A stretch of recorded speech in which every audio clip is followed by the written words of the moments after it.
Assalamualaikum warahmatullahi wabarakatuh. Baiklah, pada video kali ini kita akan membahas tentang materi sejarah masuk dan berkembangnya Islam di Laos. Dengan saya Mega Safitri dari kelas 6B PGMI, diampu oleh dosen Siti Aisyah MPD dengan mata kuliah Sejarah Islam Asia Tenggara. Selanjutnya kita kembali pada materi. Yang pertama, letak geografis negara Laos. Yang kedua, masuknya Islam di Laos. 3. Sejarah perkembangan Islam di Laos. Terakhir, politik Islam di Laos. Selanjutnya kita masuk ke materi inti. Yang pertama, letak geografis negara Laos. Negara Laos terletak antara 14 derajat lintang utara sampai 22 derajat lintang utara dan antara 100 derajat barat timur sampai dengan 108 derajat barat timur. Luas total wilayah ini mencakup 236,800 km kuadrat dan 2% dari wilayah tersebut adalah berupa perairan. Dapat dilihat pada peta di atas. Laos adalah negara satu-satunya di Asia Tenggara yang terjepit dan tidak punya wilayah laut. Laos berada di sebelah barat Vietnam dan batas sebelah utara adalah China. Sebelah selatan Thailand dan Myanmar di sebelah barat laut. Sekitar 70% wilayah Laos berbentuk pegunungan. Wilayah negara Laos terdapat sekitar 55% jenis hutan, yaitu hutan hujan tropis, hutan bambu, dan hutan yang tercampur dengan vegetasi trop. Yang kedua, sejarah masuknya Islam di Laos. Agama Islam pertama kali masuk ke Laos melalui para pedagang Cina dari Yunan. Para pedagang asal Cina ini dikenal dengan nama Chin Hao. Para saudagar Cina ini bukan hanya membawa pedagangnya ke Laos, namun juga ke negara tetangganya seperti Thailand, Burma, dan Myanmar saat ini. Laos memang dikenal sebagai negara di Asia Tenggara yang populasi muslimnya paling sedikit. Muslim yang tinggal di wilayah bekas jajahan Perancis itu perkembangan sampai 800 orang. Komunitas Muslim di Laos merupakan minoritas kecil di negara mayoritas Buddha dan mencakup sekitar 0,01% dari populasi. Populasi Muslim sebagian besar bergerak di perdagangan dan mengelola toko daging. Sebuah komunitas kecil Muslim Cham dan dari Kamboja yang lolos dari Khmer Merah juga ditemukan. Laos memang dikenal sebagai negara di Asia Tenggara yang populasi muslimnya paling sedikit. Sejarah mencatat Islam masuk ke Laos sekitar abad ke-18, yaitu orang-orang dari Tamil Selatan India yang pertama kali membawa Islam ke Laos. Muslim Pakhtum adalah kelompok etnis Muslim yang cukup besar di Laos. Kebanyakan dari mereka telah menjadi penduduk Laos dan menikahi perempuan Laos. Sebagian laki-laki Pakhtum bekerja sebagai pegawai negeri dan polisi. Sejumlah lainnya memiliki toko pakaian atau lahan pertanian. Selanjutnya, yang keempat, politik Islam di Laos. Di negara Laos, pihak komunis memang sangat dominan.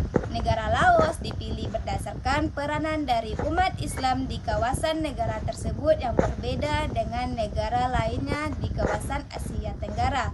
Dari dasar perbedaan ini seperti jumlah umat Islam yang sangat rendah dibanding dengan negara-negara lain, sehingga menimbulkan rangsangan untuk mengkaji lebih jauh peranan dari umat Islam pada tahap politik Islam di Asia Tenggara. Politik tersebut yaitu 1. Islam dan komunitas politik. Dalam kalkulasi angka terdapat klasifikasi komunitas politik yang mempunyai jumlah kuantitatif terbanyak adalah beragama Buddha, Theravada 65% yang terdiri dari berbagai etnis di negara Laos, dan berbagai keturunan campuran dari negara Thailand dan negara Vietnam dan 15%-nya adalah orang-orang Thailand dengan 10% sisanya merupakan suku-suku daerah perbukitan. Dari umat selain itu, pihak Kristen mendapat sekira 1,3%, Islam sendiri hanya sekitar 1,01% dari jumlah penduduk negara Laos yang berjumlah 6,5 juta orang. Dan lainnya seperti kepercayaan animisme dan Bahai sekitar 33,6%.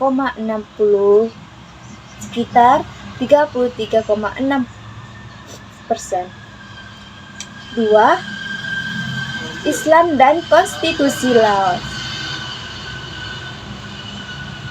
adalah sistem parlementer di mana ada seseorang presiden dan perdana menteri. Saat ini yang menjabat presiden adalah Chow Mali Saison dan perdana menteri adalah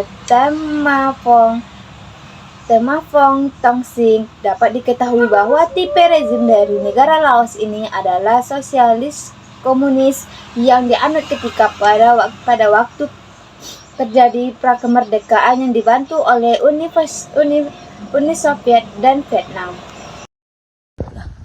3. Islam dan pemerintahan kebijakan. Laos dalam sistem pemerintahannya dikenal dengan trias polikan yang kemudian berkembang dengan lembaga eksekutif, legislatif, dan yudikatif. Dalam konstitusi tertulis dari negara Laos disebutkan bahwa pemerintah adalah organisasi administrasi dari negara yang bertugas mengemban tanggung jawab dari rakyat. Yang keempat, Islam dan parlemen. Negara Laos menganut sistem parlemen satu kamar yang dikenal dengan Dewan Nasional yang bertugas membantu kabinet dalam pemerintahan negara Laos. Dengan cara seperti ini, seluruh kabinet dipilih berdasarkan kehendak dari partai tunggal yang ada di negara Laos. Yang kelima, Islam dan partai politik. Sistem kepartaian juga menjadi sistem partai tunggal dan partai politik yang diakui oleh pemerintahan negara Laos adalah Partai Revolusioner Rakyat Laos. Dengan demikian, umat Islam dalam menjalankan aktivitas politiknya tidak dapat dengan membuat partai Islam. Yang keenam, Islam dan civil society.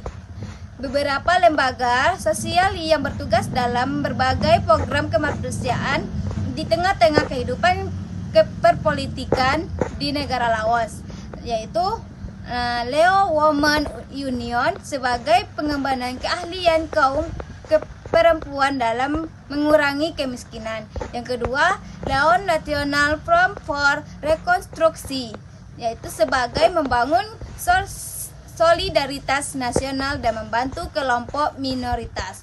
Yang ketiga, Leo Revolutionary Unions memberikan pelatihan ketenaga kerjaan terhadap para pemuda.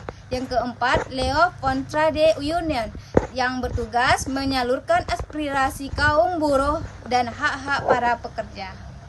Politik yang terakhir yaitu Islam dan perilaku massa. Perilaku massa yang terjadi ketika semua tindakan represif yang hadir memberikan sebuah penekanan bahwa ada beberapa gerakan radikal dalam memprotes tindakan yang terlalu kuat dari pemerintah. Tindakan datang dari kelompok yang tidak terlibat dalam sistem pemerintahan, akan tetapi di luar dari sistem pemerintahan. Namun, dalam hal itu umat Islam mengenai perilaku massa masih sangat kecil untuk mempengaruhi karena berbagai kekurangan dan kelemahan yang terjadi. Baiklah, sampai di sini materi yang saya paparkan. Jika ada kesalahan dan kekurangan, saya mohon maaf. Wassalamualaikum warahmatullahi wabarakatuh. Terima kasih.